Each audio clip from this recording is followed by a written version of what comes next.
Hey, Val. Hi, Valerie. Is this your studio, This is Valerie? my Oh, studio. wow. It Yes. looks great. Yes, I have a backdrop over here, which is for all of my videotaping, Oh, cool. for all Okay. the television and film auditions. And then I have my microphone that I set up when I have to do some audio stuff. And yeah, I love this room. This is Now, television and film auditions were already doing this, right? Or did you have to add all uh, this just because of the? no, Okay. actually, partly. I Part. mean, Okay. most of the time I would go in for the auditions, I but see. now it's all self tapes. Wow. So, it's a little harder to do. Yeah. How do you like Uh, adjust to get the chemistry to come across? That's part of the learning curve, I guess. well, it's kind of the same thing as being in Oh. the room. Oh. I Okay. mean, you have to have that little something that catches their eye and gives them a sense of you're fun to play with, and it's the same for everything. But I think the hardest thing is that for theater, Hmm. you have to bring your performance down to a filmic level so that you don't look like you're, trying to reach all of, the Pasadena Pops audience, music under the stars. Oh, that was supposed to be today, right? I Yes, know. yes. It's so sad. It It really really, Yeah. is. yeah. And now I we're think, like in a virtual conference room. yeah, it's one of I think, the most fun concerts every year is to go outdoors and just really bask in the music. So maybe tell us where you're at and yeah, and how you're doing. All right. Well, I'm in Sherman Oaks, California, and I feel as if this pandemic hasn't really affected my life in the sense that it does the 9 to 5 jobbers. Hmm. Hmm. Being a freelance performer, I'm used to being around the house a lot. Um, and I think the only difference is that it's not a choice. Right, If right. I want to go out and do something, I have to curb that desire. But it has really given me a real interesting perspective on working Mm. and family and just in general. I realize how much we we put so much energy into career, and at some point you just start to think, wow, what happens when you can't do it? Hmm. It's kind Hmm. of like that chorus line, what happens when you can't dance anymore? And um, and and you're faced to you're forced to face what your reality is outside of work. Right. And I'm very appreciative of what I've built personally with my family, and I'm taking advantage of that time. And I've also found myself doing things that I normally wouldn't do. For instance, uh, taking the time to learn how to really set up a studio and self tape. I mean, most of Mm. the time I would go to some other place down the street for $25 and they have everything set up, and Right, they right. you just walk in, you do your audition, they send off the tape. And now I'm learning the skill myself because I can't go there. There's nobody to go to. So I'm forced to, okay, get yourself a camera and start learning exactly where you need to place your lighting so that you're not in the dark, so that a casting director can see you. And then afterwards, learning how to edit, which, Yeah. like, hello, I know who'd it's ever funny. think that I would have to, put a slate next to a scene together. And so, that's been great. And as well as I was telling Larry that a lot of times when we do the Past Pops concerts, he'll send me a MIDI track of the arrangement. Hmm. Hmm.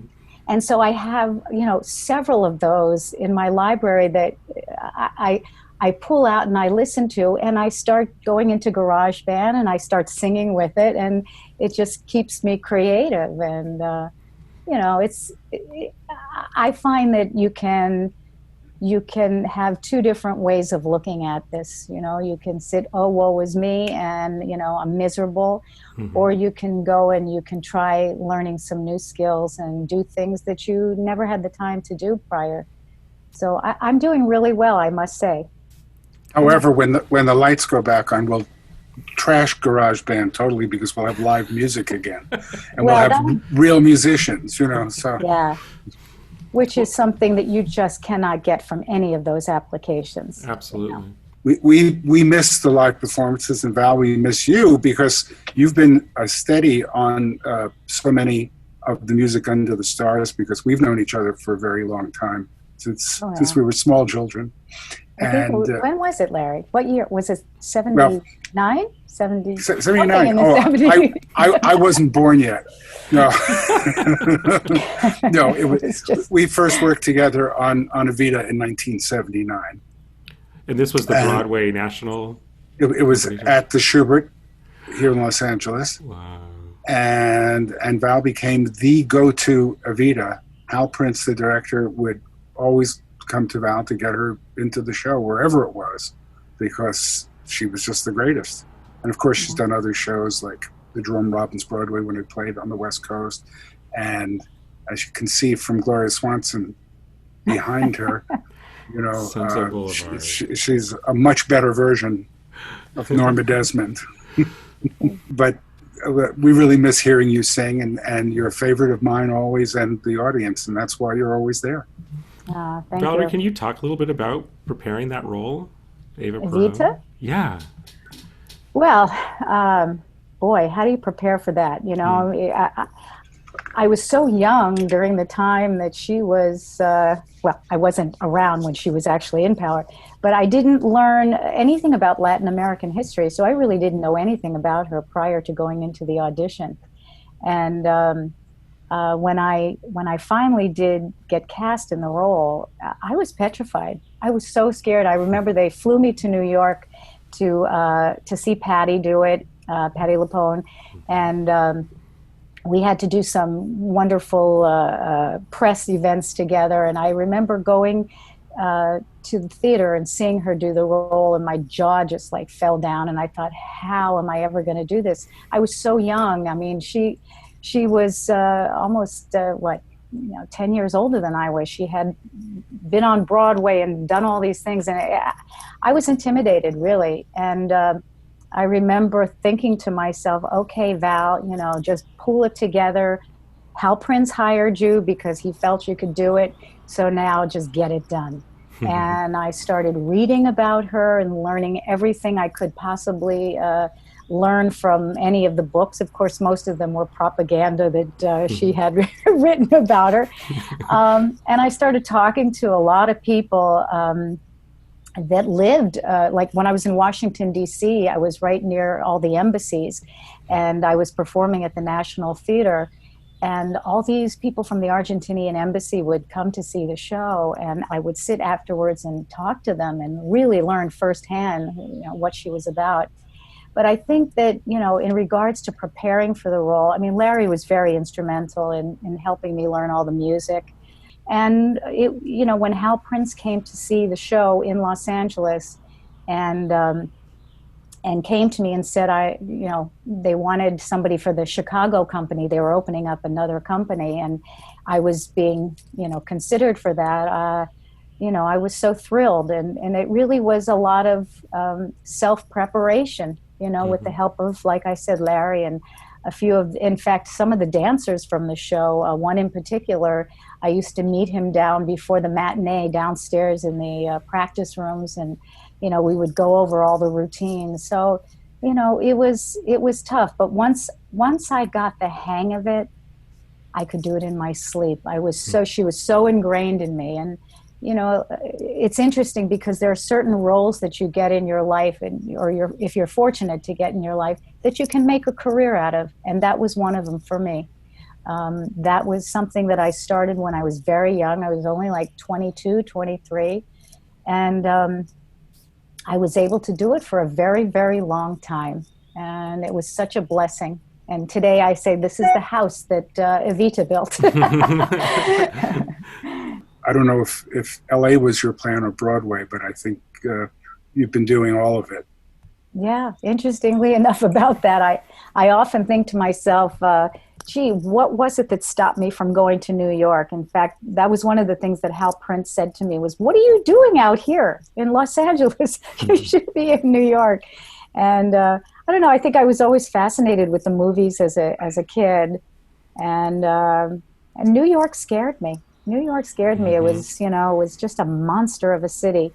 There was something, especially after coming from Florida, there was something very comforting in the weather here and, being all spread out. So, I made it this choice. But interestingly enough, I moved back to New York after I finished doing the tour.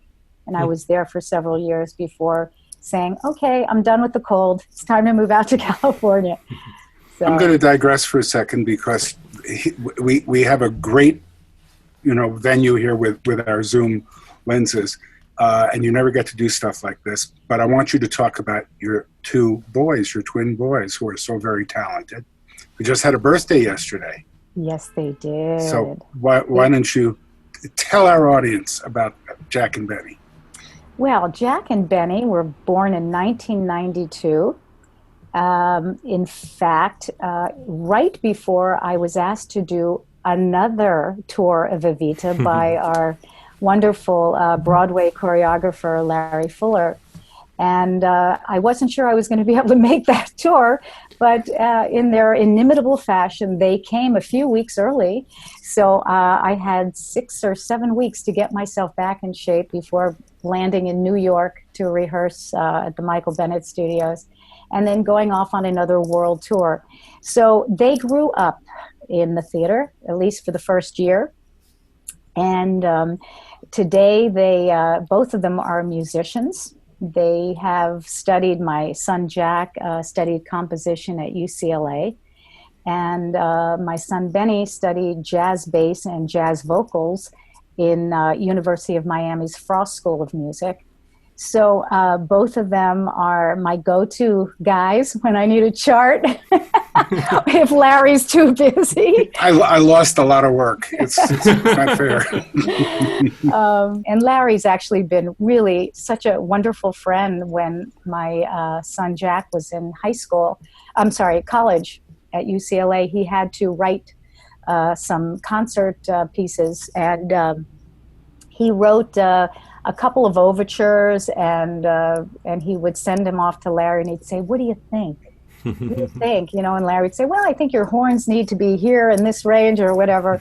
And he learned so much from that, and I'm eternally grateful, because it's those kind of mentors that you have in life like that you remember, that you it's your core, your basis. And I think we all have those people in our life that have inspired us to continue going in those directions, and you don't forget those things. So Thank you, Larry. Well, also thank you. I should also mention that Michael Feinstein was very kind to Jack and used him as a pianist for a few projects of his own.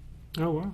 Fantastic. So there is a connection all the way around with the orchestra. Well, I think the most beautiful gift you can give anyone is the gift of creativity, inspiring them to be creative. So that and a diamond ring, but other than that, it's fine. I don't know. I think I'd settle for a housekeeper right now. Forget the creativity. Forget it. Valerie, I want to talk about your album, Sweet Conversations. Do you want to talk about that? Oh my gosh. Well, it's so interesting how this came about, because I wasn't looking to necessarily do an album. I was looking to put a demo together.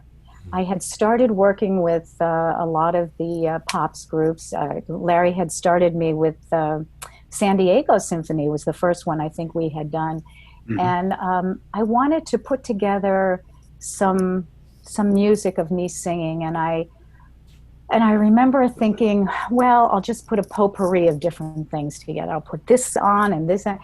And then I started thinking to myself, why don't I just record all of this and use it as an album? So it was really kind of interesting, because we ended up using a lot of standards. And that's why we called it Sweet Conversation. But I recorded it in, I want to say 2004, maybe. And on the CD, the most precious thing for me is I captured Jack and Benny's voices in one of the cuts. We did a medley of Where Is Love, into, isn't that what it was? Where Is Love? From Oliver, into If We Only Have Love, the Jacques Brel tune. And Kathy Rubico had done a wonderful arrangement of it. And every time I listen to this CD now, I hear these little tiny voices of these kids before their voices changed, and it just warms my heart. That's my favorite cut, only because of that. Well, we got to get you back with the orchestra when the lights come back on, and the boys too. Yeah, I know. That would be so grand. I love Jerome Robbins. I kind of want to hear about that. When I first saw the show, I was living in New York. And I remember the curtain went up and there was this cast singing at me every single piece of theater music that I grew up on, that I just devoured as a kid. I would go into my room and I would put these albums on and I would just shut the world out and listen to them until they were warped. And and I was so taken by this show. And I remember I was sitting next to my husband and I said, I want to be in this show. And he said, well, honey, I think it's already cast. I said, I've got to be in this show sometime. I need, it's interesting how sometimes you just get that bug in you that says, you just got to do this. You just got to be a part of this. And so I was living in Los Angeles when they had decided they were going to do a national tour. And I went in for the audition, and the New York casting directors, who I had known from years before, came in and said, we want to fly you to New York to audition for Jerry. And so I said, great. And that was those times when they had budgets where they can fly you in and put you up, right? So so I went over to the theater where Jerome Robbins was playing, and in the audience was Jerry and Paul Gemignani, who is the musical director and supervisor. And I had to sing Mr. Monotony, and I had to sing parts of West Side. And then I guess Debbie Shapiro was not going to be doing the LA, the national tour. And that's the role that they wanted to use me. And so then what happened was Debbie had decided she wanted to do the tour. So they came back to me and they said, would you consider doing the role of Claire, which is the other girl in, is it Wonderful Town? You got On the Town. Yeah, where she sings, you got me, baby, you got me. And so, and then they said, and then you will cover all of Debbie's stuff, so that, because they had 3, 4, 5 covers to a role. It was amazing. Huh. So because they're all dancers, and if something happens, boom, you need to step somebody up. So I ended up doing several roles in the show, and like I said, everybody did 80 million different covers. So we were all just a group of singers, dancers that participated in the entire show, and it was magnificent. It was so wonderful, and I got to work with Jerry and Grover Dale. What was he like? Well, we got along great. And, someone said, oh, Jerry Robbins, you got to be really careful about him. And I noticed that he was very, very hard on the dancers. I was a singer-dancer as opposed to a dancer who sings. And so, but he was great. As a matter of fact, at one point, he wanted me to step into one of the other roles because he just really loved my performing. And in fact, the day that I gave my notice, we had just finished the LA run and they were going to Japan. And I got offered to do an Evita again, again, and I decided to take it because, again, it was Larry Fuller, who I have such a wonderful relationship with. And so they got to Japan, and they told me that when Jerry came to see the show, he was watching the rehearsal. He said, "What happened to that Valerie Perri? Where'd she go? Who is that? I don't."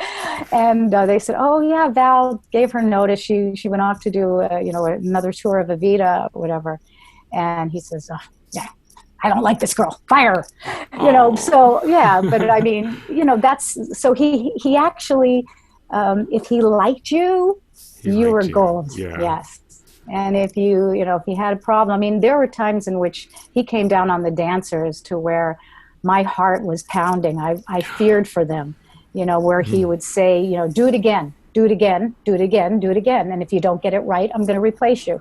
Wow. And what's funny about that? People like Jerry Robbins and Steve Sondheim and Hal Prince, have this reputation for being tough.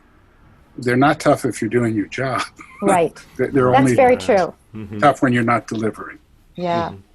He came once to the show. I remember we had a change it was a real fast change from Bathing Beauties to Fiddler. And so he had demanded, and we were all like, with the red cheeks and red lips and stuff for Bathing Beauties. And then we had to scrub our faces for Fiddler because they didn't want any makeup on whatsoever.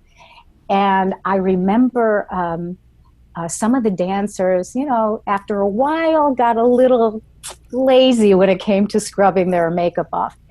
And so he surprised everybody once. He came to the show, and he came backstage after the Fiddler segment, and he just ripped into the women that just had kept their makeup on. And he said, "I don't ever want to see a stitch of makeup on those faces ever again, or you're out of here." Wow. And as Larry said, the job was you had to create those moments from his shows the way he envisioned them, not because you just couldn't take your lipstick off or whatever. So, but that was a real lesson. I feel really fortunate to have worked with Jerry Robbins, Hal Prince, Larry Fuller, Larry Blank, all these people who have been, in the mix of all the major theatrical pieces within, the past couple decades. I mean, you just don't see it today. I work with certain people today, and it's just the work ethic is just not there. And I don't mean that in a generalization. I mean, just in some places and in some people, but man, you can always feel comfortable when you're around people that have been around and have worked in those circumstances where you really had to put out, you didn't have the electronic microphones, you had to fill that stage. And, it's a different world, as they say. It's a new world, Golda. It's different training. Yeah. Well, Valerie, thank you so much. This has been great. Oh, so welcome. I'm enjoying myself, as I said, with all of this stuff, and I would never be doing this. So yeah, right. I'm looking at it, as the positive aspect of it. But I've admired your work very much, Brett. Oh, really? Yeah, absolutely. And of course, Larry, you've always been such an incredible presence in my life. So this has been really wonderful. I appreciate being a part of it. Thank you for doing this, and thank you for being who you are, and for being my friend for such a long time, and also such a valuable asset, not just to me, but to the community, to the orchestra, to the musical theater, and I can't wait to see you back on stage. Thank you. Hopefully with me conducting, or Michael conducting, in front of the Pasadena Symphony and Pops, for sure. If not, every other orchestra in the world. Thank you. I would like that very much. This ninny of a puppet was available the second that he called. And all he had to do was yell, "Hey, Mabel!" And this dumb hashlinger crawled. For 7 lousy years, I've watched him swear and shove and shout. With you or without you? Well, it's gonna be without.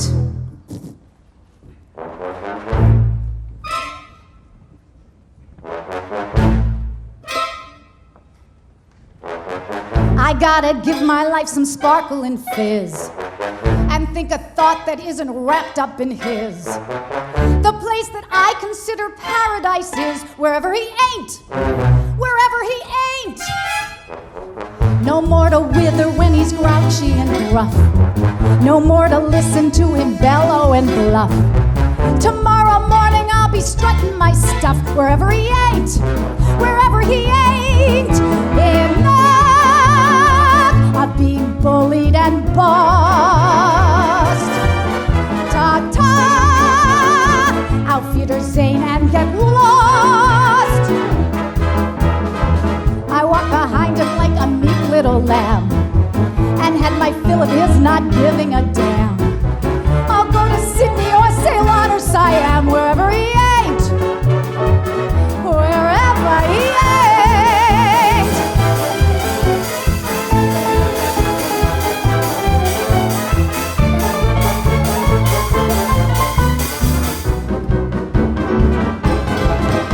It's time for little Nell to rebel. If he's in heaven, I'll go to hell. My little love nest was a terrible trap, with me behaving like a simpering sap. And so I'm searching for a spot on the map. If he's going south, I'm going north.